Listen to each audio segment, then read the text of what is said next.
जय गुरुदेव, सभी को प्रणाम। उपासना समर्पण योग अध्याय 5 डे 20। जैसा कि हमने लास्ट सेशन में पढ़ा कि गायत्री ऋतंभरा प्रज्ञा है, अर्थात विवेक संगत श्रद्धा है और श्रेय साधक दूरदर्शिता है। अब आगे पढ़ते हैं। गुरुदेव हमसे क्या बता रहे हैं कि गायत्री सर्वभौम एवं सर्वजनीन है। मतलब सर्वभौम ये हर जगह व्यापक है, हर जगह उसकी उपस्थिति है। और सर्वजनीन ने सर्वजनिक है, यानी सारे जन जन में फैली हुई है। इसे किसी देश, धर्म, जाति, संप्रदाय तक सीमित नहीं किया जा सकता है। भारत में उत्पन्न होने के कारण उसका नाम भारतीय संस्कृति पड़ा, पर उसकी कोई प्रक्रिया इस परिधि में रहने वाले लोगों तक सीमित नहीं रखी जा सकती है। गायत्री भारतीय संस्कृति की आत्मा कही जाती है, पर इसका तात्पर्य यह नहीं है कि वह इसी देश के निवासी, इसी धर्म के अनुयायी इसका प्रयोग कर सकते हैं। भारतीय संस्कृति वस्तुतः देवी संस्कृति है। उसे मानवीय संस्कृति कह सकते हैं। उसे देश, धर्म, जाति, भाषा, संप्रदाय आदि के नाम पर अपने पराये का विभाजन रेखा नहीं बनानी चाहिए। तो देखिए कितना सुंदर भारतीय संस्कृति के बारे में और गायत्री मंत्र के बारे में लिखा है कि माना कि गायत्री मंत्र है जो भारत में ही उसकी उत्पत्ति हुई है। भारत में ही हम जानते हैं कि ब्रह्मा जी ने उसकी उपासना की और सृजन किया, और भगवान कृष्ण ने बोला कि मैं स्वयं गायत्री हूँ। तो फिर भी हमें इसको, क्योंकि इसका आप अब पूरा अगर गायत्री मंत्र देखें कि उसमें यही कहा जा रहा है कि तूने हमें जन्म दिया, पालन कर रही हो तुमसे ही पाते ज्ञान हम, कष्टों को हर रही हो तुम। तेरा महान तेज है, छाया हुआ सभी स्थान, सृष्टि की वस्तु में तुम हो रही हो विद्यमान। करते तुम्हारा ध्यान हम, मांगते तेरी कृपा, हे महामाई गायत्री श्रेष्ठ मार्ग पर हमें चला। तो इसमें हम देखते हैं कि किसी भी भगवान का नाम नहीं है, किसी भी स्थान का नाम नहीं है, किसी भी ऐसी चीज़ का नाम नहीं है जो इसको रिस्ट्रिक्ट कर रहा है कि कोई भी मानव, कोई भी इंसान, किसी भी देश, धर्म, जाति, संप्रदाय और सिमती का हो, वो इसको गा सकता है। क्योंकि उसके लिए कोई रिस्ट्रिक्शन नहीं है इसमें कि क्योंकि अरे इसको ये कहा जा रहा है, ये कहा जा रहा है, तो इसलिए हम नहीं बोल सकते। तो किसी भगवान विशेष का नाम नहीं है, किसी धर्म विशेष का नाम नहीं है, और किसी पर्टिकुलर उसका कर्म कांड का इसमें नाम नहीं है। तो ये मंत्र सर्वभौम और सर्वजनीन है, इसीलिए इसको सार्वजनीन कहा जाता है। और फिर बोला है कि भारत में पैदा हुआ और भारत संस्कृति की आत्मा कहा जाता है। इसका मतलब ये है कि यहीं के निवासी यूज़ करें, यहीं के धर्म अनुयायी इसका उपयोग करें। नहीं, ऐसा बिल्कुल भी नहीं है। उन्होंने बोला है कि गायत्री मान, गुरुदेव यहाँ कहते हैं कि गायत्री देश, धर्म, जाति, भाषा, संप्रदाय सभी से ऊपर है, सभी को किसी तरह के विभाजन में नहीं मानती है। तो हम क्यों इसको विभाजन में बांधें? हम इतने ऊंचे मंत्र को, उत्कृष्ट मंत्र को, जिसमें सबसे अधिक वाइब्रेशन है, हार्वर्ड की रिसर्च के अनुसार उन्होंने सारे मंत्रों को, दुनिया में जितने मंत्र हैं, जितने देश के, जितनी भाषाओं के, सब मंत्रों को उन्होंने नापा कि उसमें से कितने वाइब्रेशंस निकलते हैं। और सिर्फ गायत्री मंत्र ही एक ऐसा मंत्र था जो सबसे ऊपर आया। वो सभी मंत्रों में वाइब्रेशंस निकलते हैं, पर गायत्री मंत्र सबसे ऊपर आया कि इसमें मैक्सिमम वाइब्रेशंस निकलते हैं। और अगर हम गायत्री महाविज्ञान में पढ़ें तो गायत्री महाविज्ञान में ये जो जितने भी 24 अक्षर हैं वो हमारे शरीर में उन सभी तंत्राओं को, उन सभी नाड़ियों को झंकृत करते हैं, जो कि हमारे जीवन को में एनर्जी लाने के लिए, हमारे शरीर में एनर्जी लाने के लिए और हमारे को उत्कृष्ट सोचने के लिए हमारे को एनर्जी देती है। तो ये सिर्फ भारतीय संस्कृति का नहीं है, ये तो मानव जाति का, मानव संस्कृति का हो गया, ये तो देवी संस्कृति का मंत्र हो गया। तो इसलिए इसे गायत्री को सर्वभौम और सर्वजनीन सब तक फैला हुआ है। ऋतंभरा को इष्ट माना जाए, यही मानव जीवन का सर्वोपरि उपलब्धि है। तो यहाँ पर गुरुदेव फिर एम्फेसाइज कर रहे हैं ऋतंभरा प्रज्ञा, जो पहले बताया था कि विवेक संगत जो हमारी श्रद्धा है उसको मानव जीवन की सर्वोपरि उपलब्धि, क्योंकि विवेक किसके पास है? विवेक हमारे मानव के पास है, लेकिन उस विवेक को अपनी श्रद्धा, उस इष्ट के प्रति श्रद्धा जिसका मूल्यांकन उसके आदर्शों में हमने किया, उन आदर्शों को अपने जीवन में अपनाना और उस आदर्शों से अपने जीवन को चलाना, यही एक ऋतंभरा का पहचान है। और इसके आने से हमारा व्यवहारिक जीवन, हमने पहले पढ़ा कि बिल्कुल बदल जाता है, मतलब बिल्कुल आई मीन टू से कि बदल जाता है और उत्कृष्टता और ऊंचाई की तरफ बढ़ने लगता है। हम दिव्य सोचने लगते हैं, हम दिव्य करने लगते हैं, हम दिव्य भावना से घिर जाते हैं। और आत्मज्ञान, ब्रह्म ज्ञान इसी को कहा गया है। जब हमारे अंदर ऐसा ज्ञान आ जाए कि ब्रह्म के जैसा हमारा व्यवहार हो जाए, चिंतन हो जाए, तो उस ब्रह्म ज्ञान और आत्मज्ञान का स्रोत क्या है कि अगर हम लगातार गायत्री मंत्र की साधना करें। विवेकशीलता और दूरदर्शिता यही कहलाती है। जब हम इस तरह के लेवल पे पहुंच जाते हैं कि हम अपने विवेक को बड़ी लोक मंगल के लिए लगाते हैं और बड़े ऐसे विचारों से संलग्न रखते हैं, जोड़े रखते हैं जो कि हमें विश्व में अच्छा कार्य करने के लिए प्रेरित करते हैं, तो वो वैसी दूरदर्शिता हम रखते हुए कि यही आने वाले कल के बनाने के लिए ऐसा ही आचरण हमें करना है, तो वह हमारी दूरदर्शिता है। तो वो इसका मतलब हमारे अंदर गायत्री माँ की शक्ति आ रही है।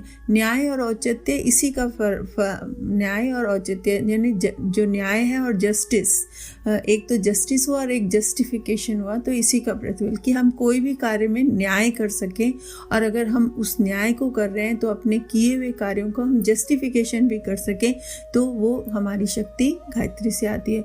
परिस्थितियों का पर्यवेक्षण करने वाले जानते हैं कि वे मात्र मन स्थिति की ही परिणति होती है। बुरी परिस्थितियों के लिए बुरा मन स्थिति उत्तरदायित्व है। तो बोलते हैं कि जैसे हम गायत्री मंत्र करते हैं तो हम देखते हैं कि हमारी मन स्थिति है वो ही ऊंची उठती है। मन की स्थिति देखिए, अगर हम वो कहते हैं ना, एक गिलास में पानी हो, अगर आधा भरा हो तो एक पॉजिटिव थिंकिंग है कि इस गिलास में आधा पानी भरा हुआ है, और एक नेगेटिव थिंकिंग है कि इस गिलास में आधा खाली है। तो जो खालीपन है वो नेगेटिव है, जो भरापन है वो पॉजिटिव है। संतोष है वो पॉजिटिव है, और दरिद्रता है और वो एक नेगेटिविटी है। तो ये कहते हैं कि जो गायत्री मंत्र है उसको करने से हमारे अंदर पॉजिटिविटी की परिणति होती है, ऊपर उठता है वो। और अगर देखा जाए तो गुरुदेव आगे बता रहे हैं कि जो नेगेटिव स्थिति होती है, जो हमारी मन की स्थिति बुराई की तरफ गिरी होती है, पतन की तरफ गिरी होती है, वो इसीलिए होती है कि हमारा अंदर से अंतःकरण ही नीचे को गिरा हुआ होता है। अंतःकरण के अंदर ही शक्ति क्षीण हो चुकी होती है। भीतर का परिवर्तन बाहरी परिकर में आश्चर्यजनक हेर फेर उत्पन्न करता है। बोलते हैं कि अगर भीतर हम अपने परिवर्तन कर लें, इसीलिए आत्म परिवर्तन की ज़रूरत है, इसीलिए आत्मज्ञान की ज़रूरत है, इसीलिए आत्म संवर्धन की, आत्मा को ऊपर उठाने की ज़रूरत है। आत्मा तो खैर ऊपर उठी हुई है, क्योंकि वो ढकी हुई है तो हम उसका प्रकाश नहीं महसूस कर सकते। तो इसलिए उसके जो अंदर ऊपर गर्द या राख या दूसरे बुरे कण जम गए हैं उनको हटाना है, तो अपने आप आत्मा उजागर हो जाएगी। दरिद्रता, विपन्नता, विग्रह, विपत्ति और विभीषिकाएं आंतरिक निष्कृष्टता का ही प्रतिक्रिया है। तो आंतरिक निकृष्टता होती है जब आंतरिक रूप से हम अपने आप को नीचा समझते हैं, अपने आप पर कॉन्फिडेंस नहीं होता है, अपने आप अंदर बल नहीं होता है, अपने अंदर बुराइयां भरी होती हैं, अपने अंदर हमारी सोच नीची होती है। निकृष्टता मतलब नीची सोच होना, कि स्वार्थ परायण है, स्वार्थ करते हैं हम सारे दिन, राग द्वेष है, लोगों से कंपेयर करते रहते हैं, भौतिक चीज़ों के साथ जुड़े हुए हैं, आत्मज्ञान है ही नहीं, हम मालूम ही नहीं है हम किस लिए आए हैं यहाँ पर। वो नर पशु सा जीवन जिए जाते हैं। तो अगर वैसा जीवन हम जीते हैं तो अपने आप ये दरिद्रता क्या है? बहुत सारे लोगों के पास पैसा होता है लेकिन फिर भी उन्हें लगे कि मेरे पास कम है, तो वो दरिद्र ही रह गए ना। और विपिन्नता, विग्रह, विपत्ति और विभीषिका, ये सारे उनमें तकलीफें आ जाती हैं।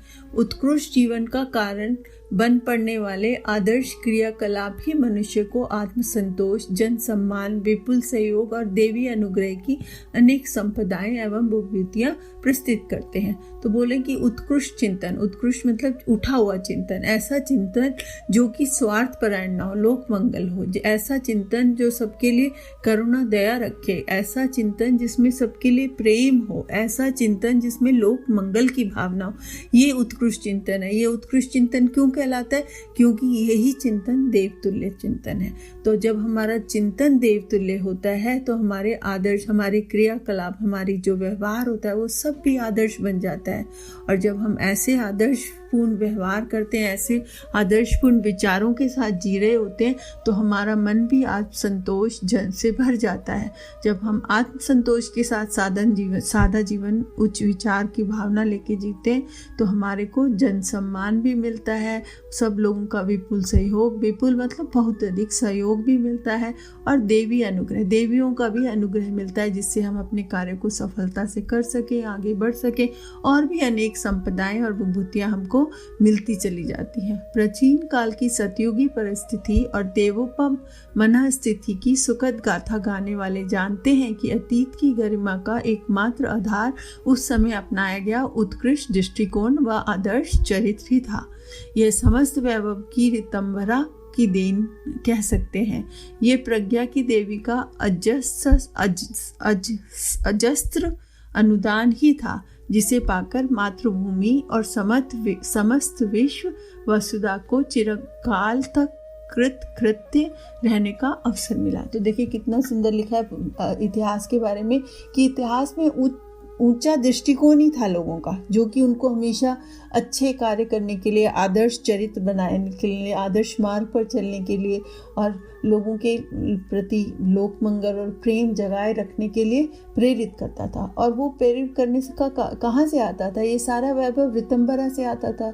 हमने समझा कि रितंबरा क्या है? विवेक संगत श्रद्धा। ऐसी श्रद्धा मनुष्य जाति में, ऐसी श्रद्धा अपने ईष्ट में, जो कि हमें हमारे विवेक को जगाए और सही रास्ते पे चलाए, और ऐसी प्रज्ञा जो कि हमें दूरदर्शिता दे कि ये मनुष्य का, ये संसार भगवान ने हमें रहने के लिए दिया है, हम यहाँ माली बन के आए हैं, माली बनकर हम इसकी सेवा करें, इस फुलबारी को हम उपवन को खिलने दें, इसमें कोई नुकसान ना पहुँचाए। ऐसी प्रज्ञा ये देवी का अजस्त्र अनुदान ही था। अजस्त्र यानी जो कभी खत्म नहीं होता, हमेशा चलने वाला, वो देवी का अनुदान ही था पुराने समय में। इसीलिए इतना सतयुगी वातावरण था, जिसे पाकर भारत भूमि और समस्त विश्व की वसुधा को चिरंकाल तक, तो उसको जिस ऐसी अगर दृष्टिकोण था, तो उसको पाकर भारत भूमि भी बहुत समय तक हमेशा के लिए आभारी मतलब हमेशा के लिए धन्यवाद रहा उसको, उसके लिए वो कृतकृत्य मतलब आभार रहा उसको उसके लिए ऋणी हो गए उसके लिए। ऐसे दृष्टिकोण की वजह से भारत भूमि पूरे समस्त विश्व के लिए और वसुधा के लिए चिरकाल तक, चिरकाल मतलब आने वाले बहुत लंबे समय तक कृत्य रहने का अवसर मिला। तो भारत भूमि को माना जाता था देव भूमि, माना जाता था संस्कृति की भूमि, माना जाता था, और भारत विश्व गुरु कहलाता था। उसका एक ही कारण था कि भारत के लोगों का दृष्टिकोण, उनका आचरण ऐसा था कि विश्व में अगर लोग देखते थे और कहते थे अगर ऐसा आचरण हमारे यहाँ हो, हमारे देश में हो, तो हमारा देश भी भारत की तरह बड़ा फले फूलेगा। भारत को सोने की चिड़िया कहा जाता था, सिर्फ इसलिए नहीं कि इसमें बहुत पैसा था, क्योंकि यहाँ के लोगों का चरित्र इतना ऊंचा था, इतना लोक मंगल से जुड़ा हुआ था कि वो अपने लिए से ज़्यादा अपने सामने वाले के लिए सोचते थे, और उसके कारण खुशहाली थी। जब हम अपना छोड़ के दूसरे के लिए सोचते हैं और दूसरा अपना छोड़ के हमारे लिए सोचता है, तो आप सोचिए लड़ाई झगड़ा राग द्वेष किसी चीज़ का तो रह ही नहीं जाएगा। फिर दोनों ही मिलकर उन्नति करेंगे और देश भी उन्नति की तरफ बढ़ेगा। इसलिए भारत भूमि को विश्व गुरु माना जाता था, और गुरुदेव कहते हैं आने वाले समय में फिर से भारत भूमि एक बार विश्व गुरु के रूप में उभरेगी। तो आइए इसी प्रार्थना के साथ कि हमारा भारत ऐसे ही आगे बढ़े, सबके बीच में उत्कृष्ट दृष्टिकोण जागे, गायत्री मंत्र की प्रार्थना करते हैं। ओम भूर्भुवः स्वः तत्सवितुर्वरेण्यं भर्गो देवस्य धीमहि धियो यो न प्रचोदयात्। जय गुरुदेव। सभी को प्रणाम।